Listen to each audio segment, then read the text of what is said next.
I'm Caitlin Benstead. I work for Service Employees International Union, SEIU 925. The international covers 2 million folks, and then our little local in Seattle covers about 17,000 people.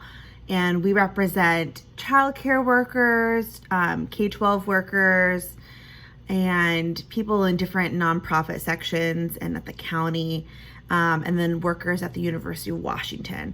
So we're very, very like childcare education based at our local. Now, I know a lot of folks don't know what a union is, which is sad. It breaks my heart. So, I mean, when I was in high school, I didn't know what a union was either.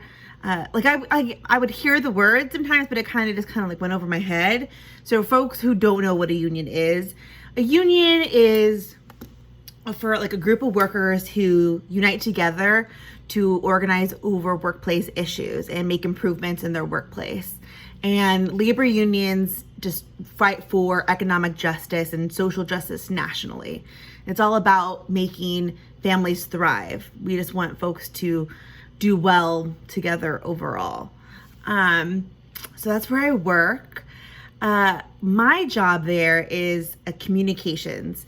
I used to be a regular field organizer when I started, and then I did community organizing, and then now I do communication. So it's been a little bit of a journey. Right now, my role is I do like the Facebook, Twitter, the Instagram. I design posters that you would see like, at protests and at strikes, all the picket lines, and then all of the general like handouts, like anything that you would ever be handed, or now because it's COVID and everything's like online, any cute little graphic.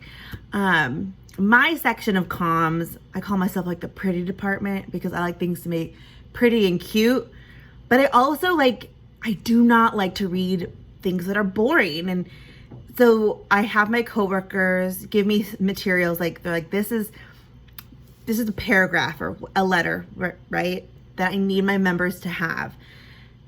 And they'll give it to me and I'll go through it and I'll change the words that are super, jargony, that only like a small subset of folks would actually know what that word meant, and I'll switch out with a word that more people will understand. Like I like things to be easily understandable, like for anybody, regardless of their education background.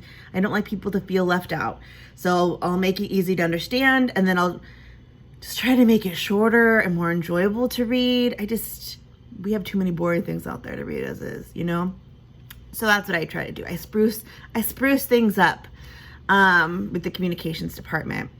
But I do spend most of my time, I would say, on the social media pages.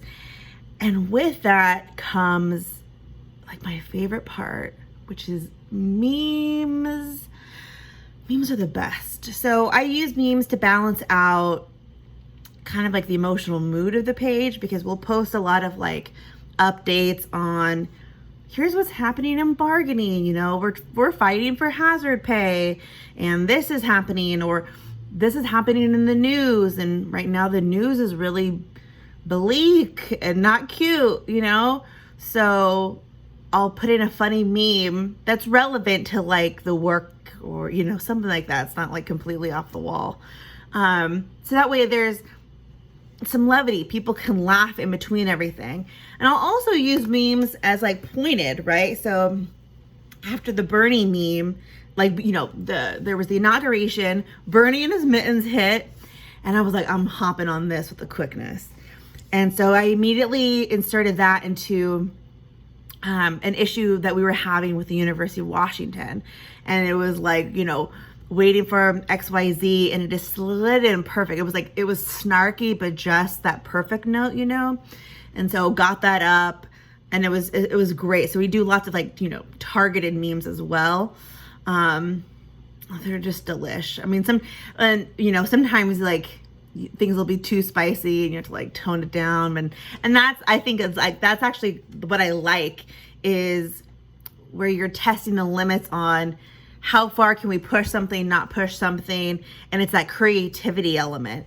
As a kid, I was doing these types of photo projects and collages and things just for fun in my free time, or like writing skits or making videos, and now I get to do it for my job, which is so cool. And like I never even thought that would actually be a job, right? Like, I mean, playing with pictures, I'll make collages of members, right? I'll have a member, like we did, had members write just union on a piece of paper. It was from an old movie, like, I mean, our parents or grandparents used to watch, where it had union, well, it's backwards because I'm filming a video, and they held it up over their heads and stuff.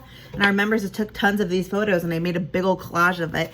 Like, it was because we had like hundreds and hundreds of them, and it's just like fun like that. I get to play with pictures all day, but it's meaningful because I'll be making these photo albums for the governor and send it to his office, and it'll be like of like our childcare members doing a caravan. So it'll be those photos, right? And it helps create policy so that way we get more funds for childcare members who are taking care of kids whose parents don't have enough money and they're like subsidized, yada yada. So it's exciting doing comms for social good, but it's like the fun stuff that you would want to do anyways. I also do, there's also a serious side to my job where I'm like prepping members to talk to media, and that can always be a roller coaster, lots of emotions on that side. And yeah, there's a lot to it, of course. And I touched on this at the very beginning, that I had different jobs just within this organization. But originally I started off with being in mental health, which is a big swerve, right? I was a drug alcohol counselor, and then I was a teen crisis counselor at a group home.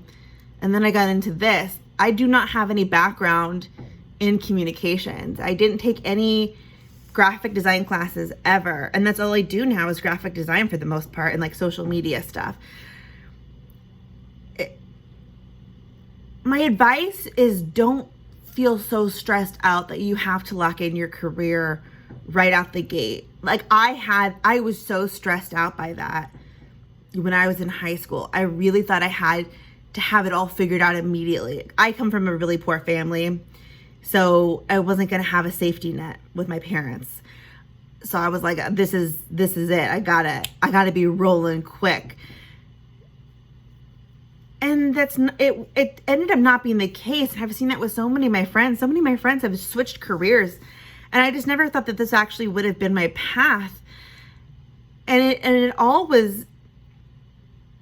was all of this kind of an accident. Like I taught myself, it was just this communication role had opened up, and I was doing a split between my field role and community work role. And I had a broken leg, and I couldn't go into the field at the time. And so I was like I was just picking up research projects at the job I was at. And they were interviewing for a new communications person. And I just pitched it to my boss. I was like, listen, what if instead of me doing half community, half field, what if I did half community, half communications? And I'll like teach myself as I go. And he went for it. And it was a whim. I don't know. I guess I just like, normally I don't have like the gumption or the I'm trying not to say a bad word, to go for it that day, but I did. And it worked out. And I wasn't great at the beginning. I really, really was not. I look back at some of my early work and I cringe. But my boss took a chance on me, and I grew fast. I was designing things in Microsoft Publisher. Like, that's where I started, okay? But now it's different. Like, I self-taught myself with YouTube. Like, with YouTube and Google, you can do so much on your own without formalized training. It's all about your own hustle. And just your own gifts. If just developing yourself. So that's, I mean, really, that's my advice. Like, whatever you're personally interested in, and if you just have personal kind of arts or skills in something, lean into it, because now I'm doing what I really love every single day. So I don't like dread going to work. I mean, I dread waking up at an early time because I'm a night owl, but I don't dread going to work because I actually really love what I do. And that's so incredibly rare. So yeah, if you can find something that you really love, go for it. And also don't stress yourself out about having it figured out early on, because I sure as heck didn't. Hope you guys have a good one. Take care.